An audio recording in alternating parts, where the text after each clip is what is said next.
Welcome to Spiritual Street Fighter, a fighting game podcast about how gaming affects your life and life affects your gaming. This is Episode 4, Fatality, Death and Fighting Games. In Street Fighter, the goal of each round is to pummel your opponent until his or her life bar reaches 0. When your foe's health is completely drained, KO appears dramatically on the screen.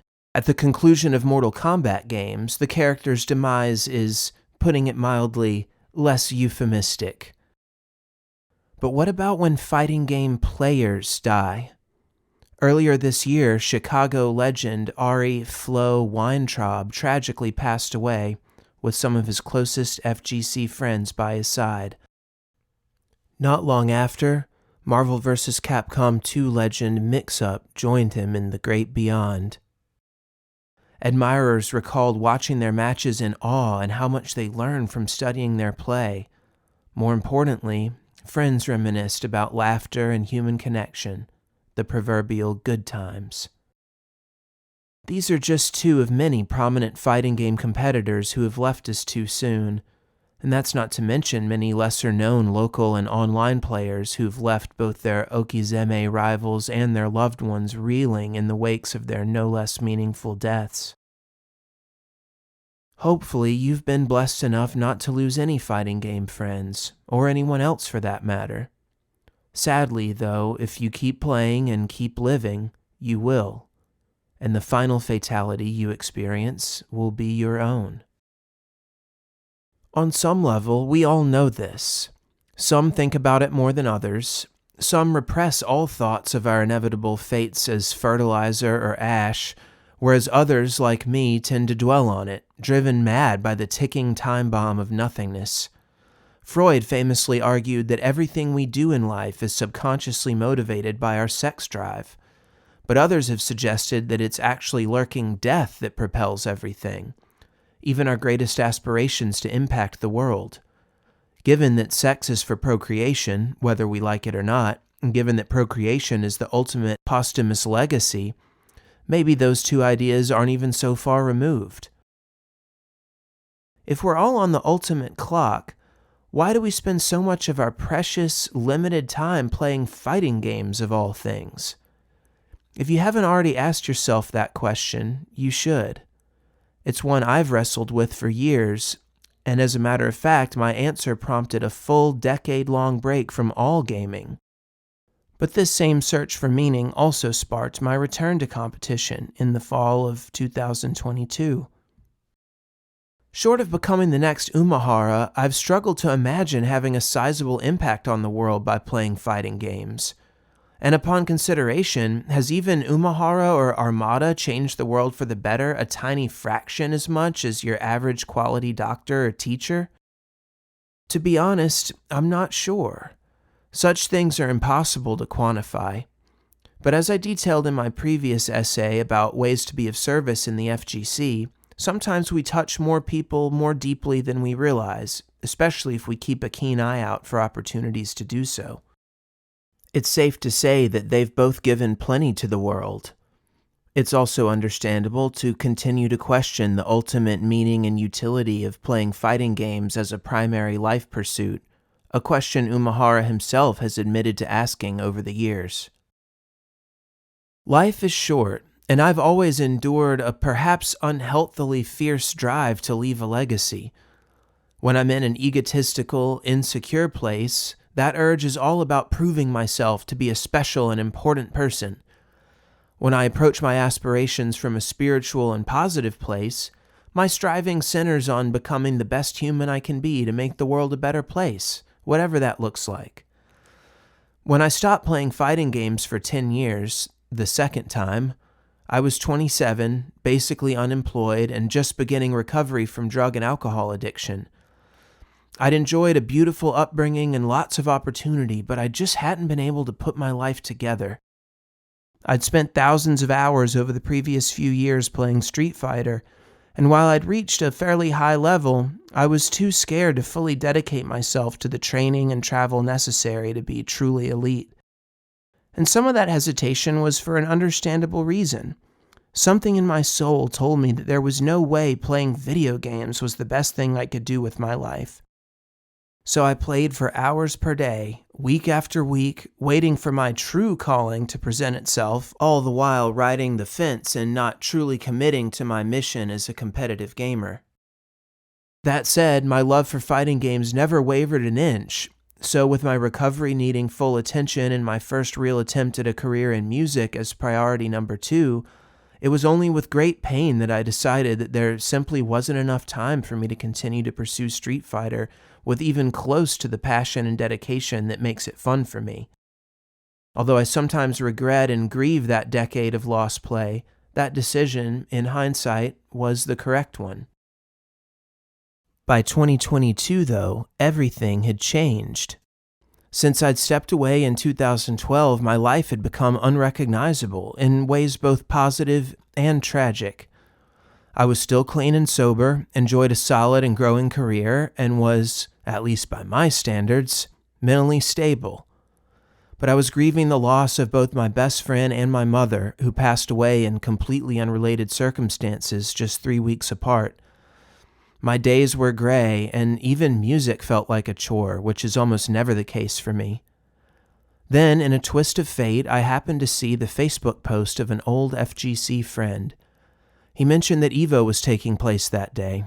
It was a Sunday. I looked at the clock and realized that the top 8 of Street Fighter V, a game I'd completely missed during my hiatus, was possibly happening right at that moment. I popped on the stream just in time to catch the last few sets. Watching EVO again after all those years was exhilarating. I also experienced jealousy and sadness over the fact that I no longer competed or even played video games. That was how I labeled my feelings at the time. In hindsight, I know that what I felt watching EVO that day was simply this: I was alive again. What I felt watching my beloved fighting game competition was nothing short of life itself breaking through the haze of mournful malaise. If I hadn't been grieving such hellish losses at the time, I don't think that even with that intense mixture of adrenaline and jealousy, I would have dared pick up the arcade stick again.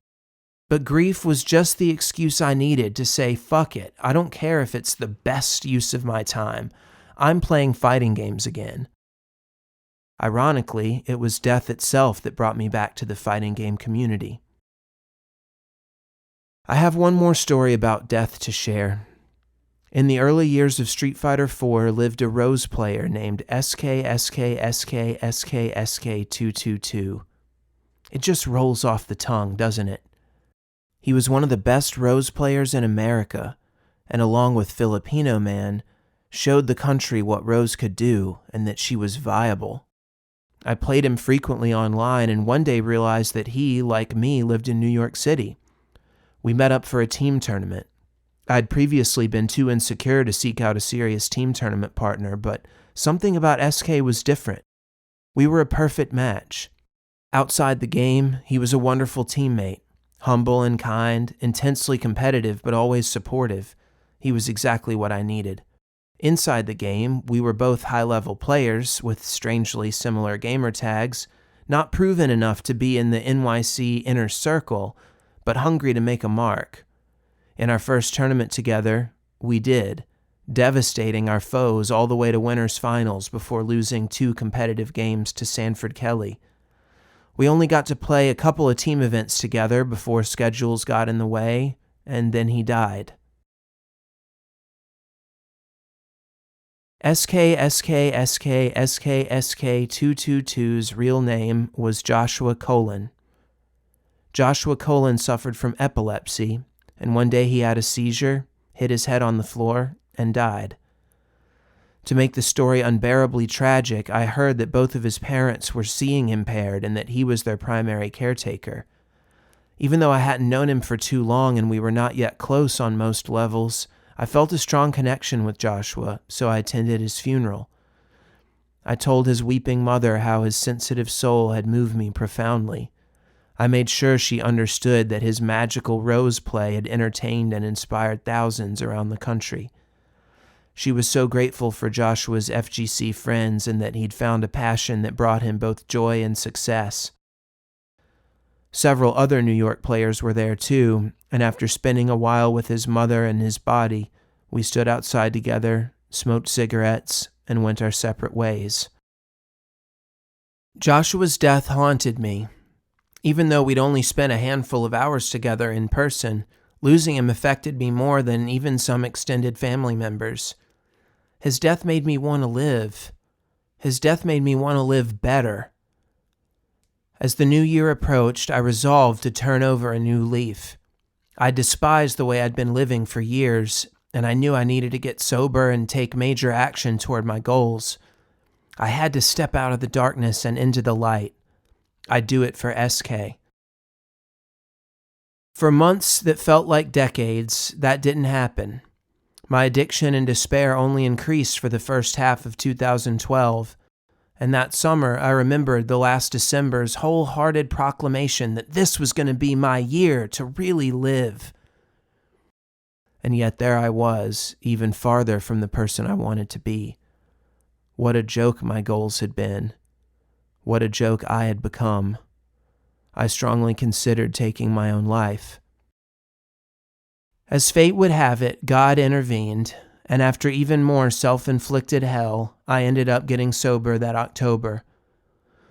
By the time I'd reached that dramatic pivot point of my life, Joshua was no longer at the top of my mind. But later that fall, when I made the decision to put Street Fighter aside, I thought of him. I hated letting go of fighting games, but in some weird way, I knew that to honor my life, I needed to, and I knew that SK would have encouraged me to do so.